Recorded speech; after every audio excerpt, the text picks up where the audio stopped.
다들 21기 미방문을 보셨는지 모르겠지만 영철이 좀 명확한 것 같습니다. 안 보신 분들을 위해 간단히 내용을 설명하자면 술자리에서 영철이 혈액형 얘기를 꺼내며 조카뻘인 현숙을 웃음거리 술안주로 승화시키는 내용입니다. 쉽게 말해 웃음을 위한 방패막이 탱커로 현숙을 앞에 내세웠다고 보는 것이죠. 다같이 탱커를 좁히면서 모두가 즐거워지는 그런 상황이 나옵니다. 영철이 매우 간사하고 똑똑해서 현숙은 이런 스킬에 절대로 대처할 수가 없었습니다. 애초에 영철은 사람들이 현숙을 별로 안 좋게 생각한다는 것을 파악하고 그걸로 공감대를 형성하여 상황을 지배했습니다. 현숙이 화를 내면 오히려 이상한 사람으로 비춰지는 상황이었다는 거죠. 영숙과 옥수는 아주 노골적으로 현숙을 싫어하고 남출들은 재미있어 하는데 어떻게 현숙이 꿈틀댈 수가 있겠습니까? 영철이 보기에 딱 봐도 지금 현숙이 겉돌고 있으며 어리고 머리가 텅 빈 것 같아 만만했습니다.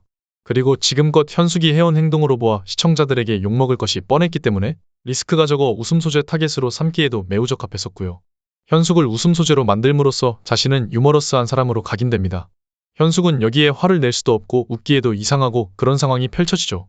현숙이 저 무리들 중에 유일하게 AB형이었고 영철은 그것을 캐치하여 그 혈액형을 이상한 사람으로 묘사해 모두가 다같이 현숙을 웃음거리로 만듭니다. 참고로 아무도 안 궁금하시겠지만 저도 AB형입니다. 아무튼 영철은 내가 오래 만났던 전 여친이 AB형이라고 전 여자친구를 욕보이기도 하죠. 친구들의 여자친구가 모두 그 혈액형이었는데 전부 별로였다는 식으로 얘기하기도 하고요. 그 후로도 계속해서 그 혈액형은 과학이라며 현숙을 웃음 소재로 사용합니다. 그 과정에서 현숙은 억지 웃음과 매우 불편한 표정을 보여줬었고요.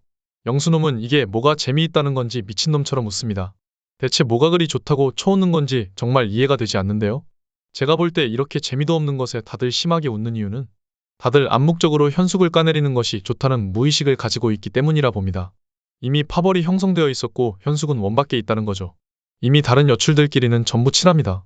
남자들은 속으로 무시하고 있으며 영철은 그런 상황을 잘 캐치했습니다. 과거의 술자리 기억을 되살려보시면 무리에서 겉돌거나 튕긴 애들이 대화 주제가 될 때, 그것도 그 무리에서 영향력이 있는 애가 겉도는 애를 대화 주제로 삼을 때 옆에 사람들이 크게 웃는 그런 기억들이 다들 있으실 것입니다.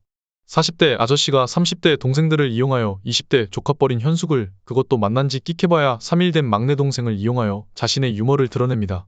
이게 정말 별로인 것이 뭐냐면 다들 아시겠지만 현숙은 약간 머리가 꽃밭이라 볼 수 있습니다.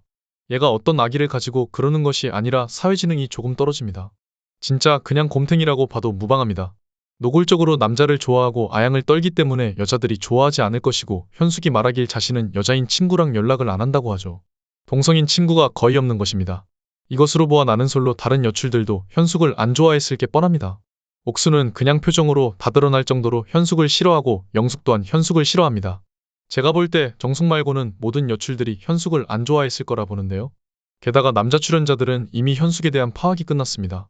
거의 대부분의 남자들에게 아양을 떨었기 때문에 남출들끼리 이미 얘기가 끝난 상황이죠. 결론적으로 영철은 건드려도 문제가 될 것 같지 않고 자기 편이 없는 만만한 띠동갑 조카뻘 여동생을 안주거리로 만들어 조리돌림받게 했다는 것입니다. 현숙의 리액션이 첫날에 비해 시간이 지날수록 정말 심하게 많이 줄어들었죠. 그냥 리액션이 거의 소멸되었다고 봐도 무방할 정도로 줄어들었습니다. 왜 그런 것인지 생각해봤는데 아마도 이렇게 표적이 되는 상황들이 많았고 본인이 겉돌고 있는 상황이 여러 번 만들어져서 그런 게 아닌가 싶습니다. 마지막 최종 선택에서 순자가 갑자기 왜 영철을 고르지 않았을까 조금 의아했었는데 아마도 영철이 이런 모습이 많지 않았나 생각이 됩니다.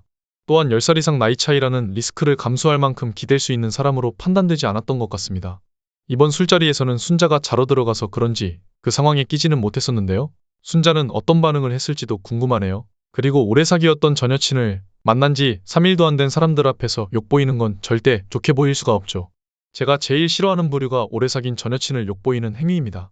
영철이 20대를 바쳤던 7년을 사귀었던 여자친구를 만난 지 3일 된 사람들에게 들먹이는 게 정말 안 좋게 보입니다. 친한 친구들에게는 말할 수 있어도 만난 지 3일 된 사람들에게 인생의 일부분을 같이 했던 사람을 안주거리로 사용한다는 게 저는 전혀 이해가 되지 않습니다. 저는 농담으로라도 그런 말 죽어도 하지 않습니다. 아무튼 다시 현숙 얘기로 돌아와서 당연히 술자리에서 재미있게 한 명을 놀리고 조롱하고 그럴 수 있습니다. 저도 그렇고 모두가 그럴 테니까요. 우리가 무슨 선비도 아니고 말이죠. 하지만 동갑도 아닌 굳이 겉돌고 있는 조카뻘 여자의 한 명을 저렇게 조리돌림하는 건 별로인 것 같습니다.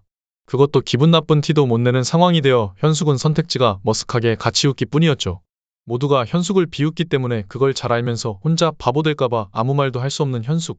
이번 기수 별로 재미도 없었고 딱히 정이 가거나 괜찮은 출연자가 한 명도 없었습니다. 그나마 영식 정도가 있겠네요. 영식이 묻지도 않은 성별 얘기나 더치페이 얘기를 자주 꺼내면서 프레임을 짜는데 사실상 틀린 말은 아닙니다. 라방에서도 가장 정상적으로 보였고요. 솔직히 절반 이상이 홍보 목적으로 나온 거라 생각되고 출연자들끼리도 알고 있었을 것입니다. 현숙만 과도하게 욕먹으니 PD가 일부러 미공개 영상들을 많이 푼 건가 싶기도 합니다. 오늘 영상은 여기까지입니다. 감사합니다. 다음 영상에서 뵙겠습니다.